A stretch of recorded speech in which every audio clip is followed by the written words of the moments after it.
lesson is going to be everything that you guys already know how to use. It's just going to be in a bit of a different format. So the opener says find the area of each rectangle. For the split rectangles, find the area of each section, then add them together. The split rectangles are on the back. So the front, we're going to find the area of this rectangle. Well, when we find the area of a rectangle, we need to use a formula. So our formula is going to be area equals what? Length times width. So we're going to use length times width. What I'm going to have us use is area equals height times length, okay? So it's the same thing. So we're going to do height times length, which is the same thing as length times width. But the terminology, the reason why we're going to use that is because when we get into factoring, the terminology is just a lot easier if we use area equals height times length.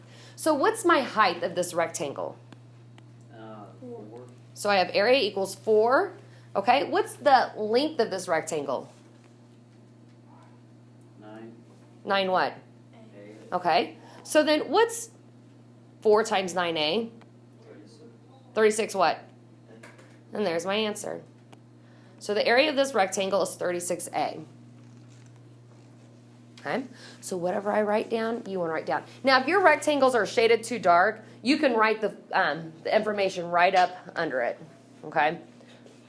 Okay, so let's look at the next rectangle. What is the height of this rectangle?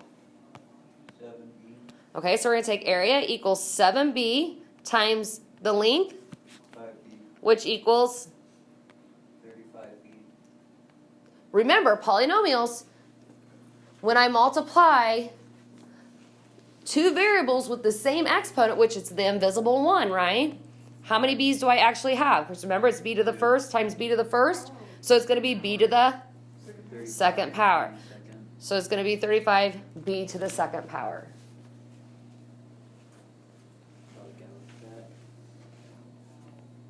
Okay? All right, flip it over. Let's look at the back side here.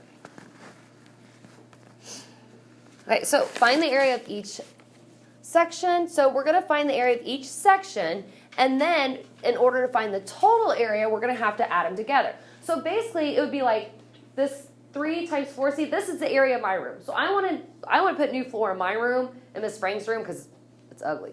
So if I want to be able to put new flooring in my room and Miss Frank's room, I'm going to have to find the area of my room, then the area of her room, and then the total area. So that's basically what we're doing with this model here.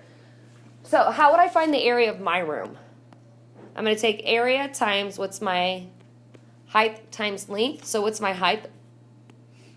3 Times. Would it be 8c? Can you times 4c. or say it? That's different. So then the total area of my room is? 12c. Okay. Now let's find the area of Miss Frank's room. So area equals what's the height? 4. Oh, actually, it will be 3. Okay. And what's the length? 4. Okay. Which the area of her room is going to be? 12. 12. Now I need to know the total area of both rooms. So if I'm going to find the total area, I'm going to have to add them together, which means I'm going to have to add together 12c and 12. So I'm going to have to take area equals 12c plus 12. Now, can I add these two terms together? Yes. Can I add them together? No. I don't know. Can I? Doesn't have the same. There is a plus sign, but I can't add them together because why? They don't have the same variable. Because then that means they are not like terms. So this is going to be our final answer. We cannot simplify this. We cannot add it on together because they do not have like terms. Remember, when we add and subtract, they have to have like terms in order to combine them. So our final answer is just going to be A equals 12C plus 12. Okay? You got that? Did you have a good break? You look tired. Would you still be, how many guys would still be sleeping if you're at home right now? It's 10, 12. This entire break, I've been sleeping until 4 or 3. It's ridiculous. I've I've been like I going said, to bed at 5. oh yeah, your So sleep it's is ridiculous. totally off. Okay. How many areas are we going to have to find in this next rectangle? 1, 2, 3, 4. Okay. So we're going to have to find the area of 4 different rectangles. So how would I find the area of this first rectangle in red here? Area 3d plus Nah. 4 times area of 4D. And what does that equal? That would equal 12D squared. D squared. Good. Logan, now I need to find the area of my top right rectangle. Wait, are we supposed to put these in boxes? You don't have to. I'm just showing. That's just more for a visual. Okay. If you want to, you can. It kind of printed out a little bit darker than I intended. So Logan, how am I going to find the area of this top right rectangle? What is going to be the height of this rectangle? What's the height of this rectangle? 3D. Okay, so area equals 3D. And what's the length of this rectangle? 7. And what does that equal?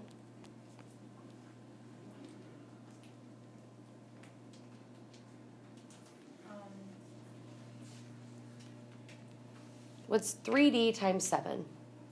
21. 21 what? Mm-hmm. There you go. Okay. Now I'm going to find the area of my bottom left rectangle.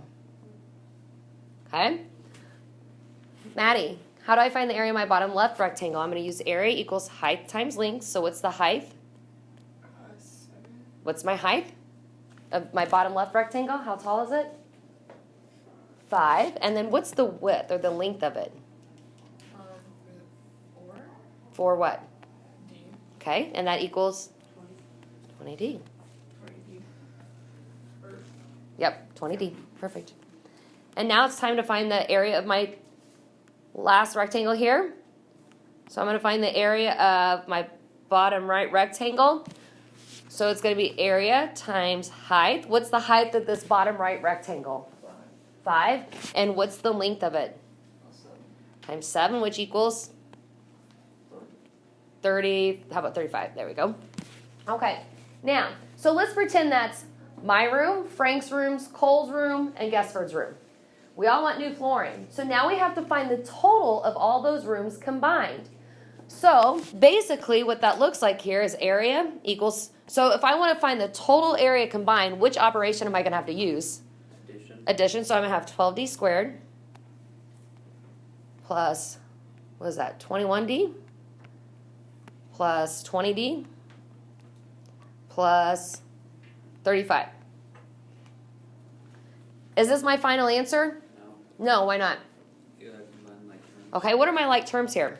21D and 20D. So 21D and 20D. So I'm going to rewrite 12D squared because I want to write them in order from least to greatest according to the powers, plus what's next? 41D 41D, then plus 35. plus 35.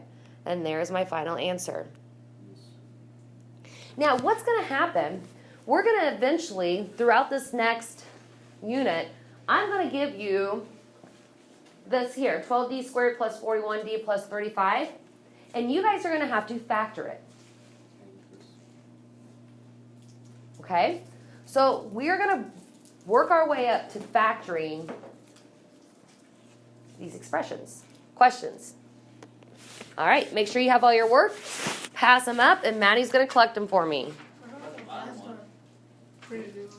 Oh, and I just deleted that. I'm so sorry. Look at Riley's. What'd you say? No, we didn't. We all